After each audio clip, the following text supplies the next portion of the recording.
விஜய் ஆண்டனியின் அடுத்த படமான பிச்சைக்காரன் வரும் மார்ச் 4ஆம் தேதி உலகெங்கும் ரிலீஸ் ஆக உள்ளது. விஜய் ஆண்டனி, சத்னா டைட்டஸ் இணையாக நடிக்க சசி இயக்கத்தில் உருவாகியுள்ள படம் பிச்சைக்காரன்.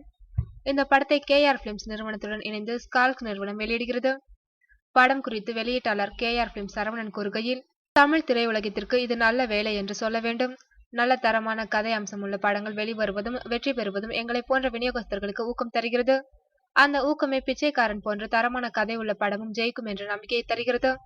ரசிகர்கள் இடையும் திரையரங்கு உரிமையாளர்கள் இடையும் இன்று விஜய் ஆண்டனிக்கு கிடைத்திருக்கும் வரவேற்பு அவரது உழைப்புக்கு கிடைத்த வெற்றி எனலாம். இயக்குனர் சசிக்கு ரசிகர்கள் இடையே இருக்கும் கண்ணியமான வரவேற்பு மிக பெரியது. பிச்சைக்காரன் அதை 2 மடங்காக்கும் என்பதில் எங்களுக்கு ஆழ்ந்த நம்பிக்கை உண்டு என்று அவர் தெரிவித்துள்ளார்.